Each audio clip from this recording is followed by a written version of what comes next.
Mas vamos começar a falar aqui de mercado da bola, né, Beatriz Aé? Que é o que interessa, né? Ontem, um assunto que até surgiu, a gente trouxe um pouco aqui a pauta, que foi a questão do Flamengo estar olhando para o mercado para trazer um goleiro, né? E visto aí o que aconteceu com o Hugo na última partida, acaba sendo uma posição que os torcedores olham com mais, vamos dizer assim, com mais prioridade, né? Como de fato, uma necessidade que o Flamengo tenha que contratar para essa posição. A gente teve um posicionamento, né, do presidente do Atlético, que o nome da vez é o Santos, que é do Atlético Mineiro, né? É o Santos, que é do Atlético Mineiro. Eu falei igual o Vicente falar, mas o goleiro do Não, Atlético. do Perdão, Atlético Atlético Paranaense. Paranaense. Atlético Está com Paranaense, mas o na goleiro do. cabeça, machucou, né? É, Deixou marcas, né? é, infelizmente. Deixou ferida. Então, assim, o goleiro do Atlético Paranaense é Santos, mas o goleiro do Santos não é Atlético Paranaense. E a gente teve, né, um posicionamento do presidente do Atlético Paranaense, o grande, famoso Petraglia, né, ele que refundou o Atlético Paranaense. E aí que ele falou, né, que não quer prejudicar o Santos, e é uma negociação, os clubes já se conversam. A gente teve também uma notícia que foi do jornalista Juliano Lorenz. Ele fala que tudo indica que Flamengo e Atlético chegarão a um acordo após a Recopa pelo goleiro Santos, caso o rubro-negro pague, no caso a Recopa, né? Lembrando que o Atlético, por ter vencido a Sul-Americana, vai jogar a Supercopa, a Recopa com o Palmeiras, né? Caso o rubro-negro pague 3,5 milhões, né? Um valor aí que ultrapassa um pouco os 20 milhões de reais, olhando a cotação de hoje. A proposta salarial é 3 vezes maior, né, do que ele recebe hoje no Atlético Paranaense. E aí entra a fala do Petralha, né? Que ele fala: não queremos prejudicar o menino, o Santos, que é da base do Atlético Paranaense. Bia, se tiver mais alguma informação sobre essa possível negociação, em que estágio ela está, se de fato o Flamengo vai investir, e também sua opinião sobre o Santos. Né? Eu ontem dei mais ou menos a minha opinião aqui, hoje eu vou me aprofundar no assunto, mas eu quero te ouvir primeiro. E a galera também, claro, pode opinar e a gente vai ler em seguida também. Cara, eu acho que você apresentou bem a situação, assim, a gente não tem nada muito além.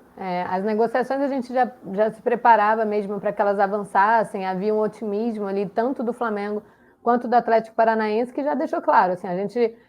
tudo bem que é uma posição clara, mas assim, não vamos nos opor, mas sem pagar multa. Então, meio que está se opondo, mas acredito que porque justamente por ser um garoto da base há uma proposta muito parecida com a do Flamengo em lucrar com jovens mesmo, né, que sejam revelados pelo clube, enfim, que sejam da base. O próprio Atlético já deixou claro que a multa, que não é uma multa alta, né, dentro do que a gente é muito acostumado a ver, etc., que a gente trata mesmo aqui internamente no Flamengo. Então não tem muita novidade, não. Seria 3,5 milhões de euros, que daria um pouquinho mais de 20 milhões de reais ali por ele, um jogador do Atlético Paranaense, e que depois da Recopa, essa situação, o Flamengo tem um sinal verde completo para avançar, para frear, enfim, dar os seus passinhos para trás, né, uma ré, mas o Atlético Paranaense já falou que é isso. Pagou a multa, não tem nem o que fazer, nem se quisesse, né? Nem se não permitisse, não teria o que fazer, porque pagou a multa.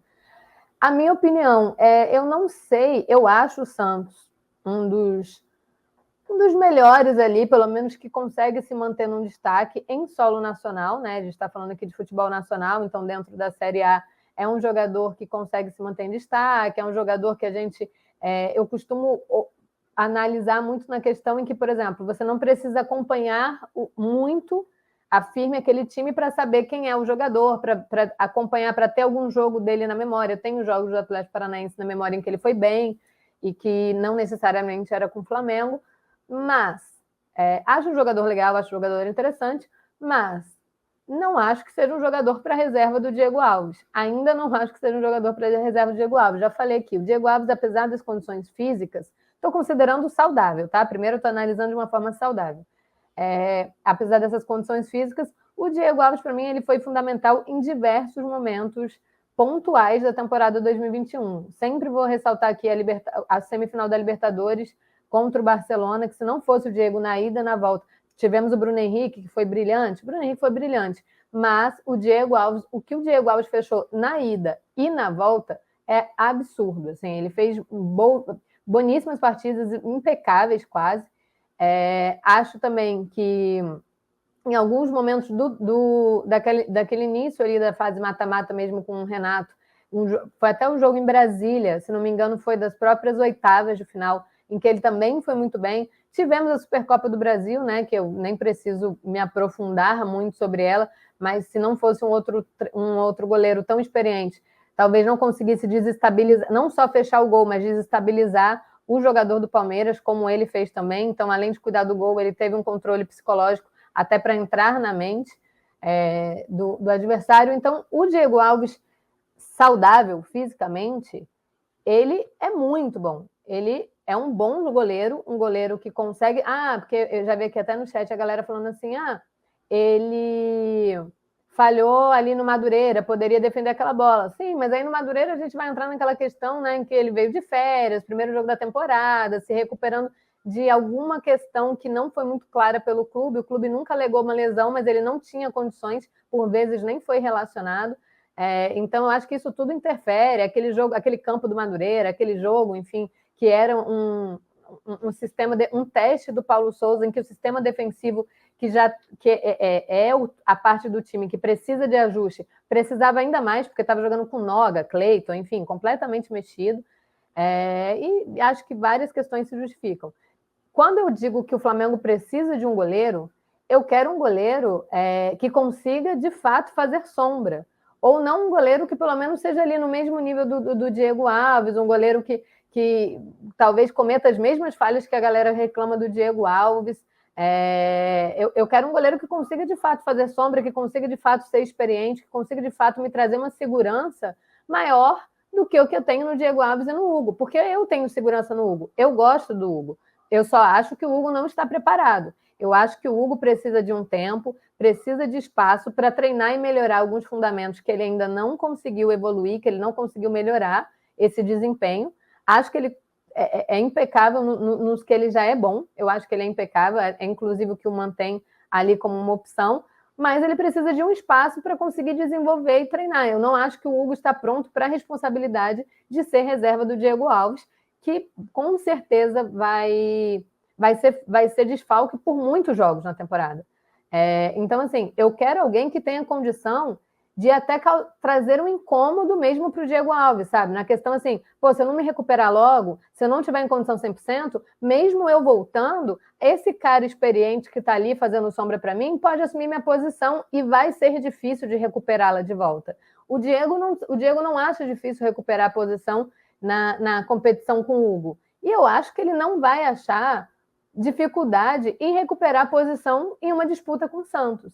Então, assim, quando eu digo de um goleiro experiente, eu digo para o centro de inteligência do Flamengo funcionar mesmo, pegar uma cartinha na manga, alguém que a gente não conhece tão bem e que não conheça, assim, de acompanhar no futebol brasileiro mesmo, diariamente, e que consiga fazer uma sombra de fato o Diego Alves, que ele se sinta de fato ameaçado, que ele fale assim, cara, eu não tenho certeza se hoje eu sou melhor do que esse cara que está ali provando com toda a experiência dele que ele tem condição de pegar o meu lugar. Eu não vejo essa experiência no Santos ainda, até pela falta de rodagem também, enfim, é muito diferente você defender. Eu sempre gosto de trazer também a questão das cobranças, né? A cobrança que você tem no Atlético Paranaense é muito diferente da que você tem no Flamengo, até porque o Atlético Paranaense, nos últimos anos, ele vem em evolução na questão de título, etc., e a torcida está muito feliz com o que ela tem visto. Ela está vivendo o maior momento, um dos maiores, se não o maior momento da história do clube. Então, a exigência é até um pouco menor. E ele já é um cara consagrado ali.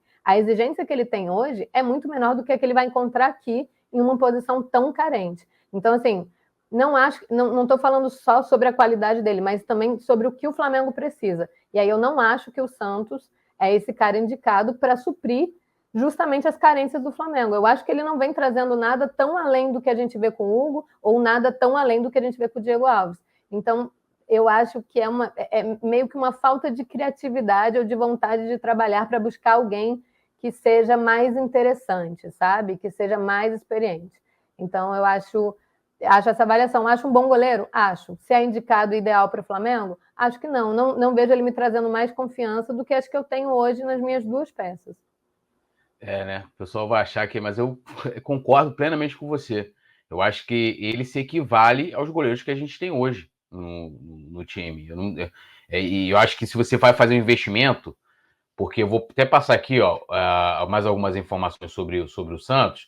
Ele, né, começou a carreira ali no Porto de Pernambuco, depois ele foi para o Atlético Paranaense em 2008, e aí ele, né, se desenvolveu, jogou somente, como você bem lembrou, no Atlético Paranaense, nunca foi para uma outra seleção, outra equipe, já foi convocado para a seleção brasileira, inclusive, né, era o goleiro medalhista aí, bicampeão olímpico em 2020, no ano passado. Ganhou 2 Copas Sul-Americanas, perdão, pelo Atlético Paranaense de 2018 e de 2021. Foi campeão da Copa do Brasil em 2019, né? E 2 vezes campeão estadual. E tem, gente, 31 anos, tá? 31 anos. Então, acho Ainda que tem isso. a ciência é de que você vai investir essa grana lá, não tô nem colocando aqui se é caro ou barato, você vai investir a grana nele, não tem esse negócio, vamos esperar, porque mais para frente o Flamengo pode vender. Não tem isso. Né? E eu vou muito no que a Mari até falou ontem aqui, que ela colocou, né? Até você que fez questão de frisar de que do Diego Alves, né, com 100% fisicamente, mas olhando hoje, a situação hoje do Flamengo, você viu, o Diego Alves ainda instável fisicamente. O Hugo, né, com essa dificuldade de passar confiança, né? Sempre falhou no Fla-Flu, falhou agora no domingo. E o Santos hoje, infelizmente, seria titular no Flamengo, né? Mas não por uma questão técnica, tipo, hoje o Santos está tá tecnicamente melhor do que o Hugo e o Diego Alves. Não é isso, né? É o que a Mari até falou, realidade, se chega Tem hoje, nem será o titular tempo de amanhã. trabalhar. Tem nem o tempo. Então, eu acho que para tirar a sombra, aliás, para criar vamos dizer assim, um desconforto no Diego Alves, eu não coloco nem o Hugo, teria que ser um goleiro mais novo, né? E com, né, essa qualidade extremada, qualidade técnica extremada. É um jogador, é um goleiro mediano. Eu acho que o Santos é um goleiro mediano. Para botar que no Brasil hoje, olhando, ele é um dos grandes goleiros do futebol brasileiro? Mas também tem as suas inconstâncias, tem as suas falhas também, né? Outro dia eu estava vendo, não sei se foi ontem ou anteontem, um compilado de falhas dele muito parecidas com a do Hugo, por exemplo. E ele já tem 31 anos, o Hugo tem 23, não é nenhum garoto, né? Mas também não está no seu auge, né? Vamos dizer assim, de excelência na carreira.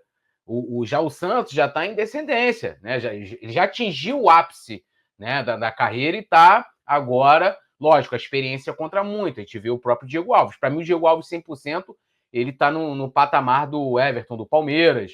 Ele está ali entre os tops, né? Mas é um goleiro fora de série. Era igual a galera que queria comparar. Mas o Júlio César na época. Mano, o Júlio César era muito fora de série para a posição dele. Então não dá para comparar o Júlio César com o Hugo. É querer comparar o Arrascaeta com o Zico.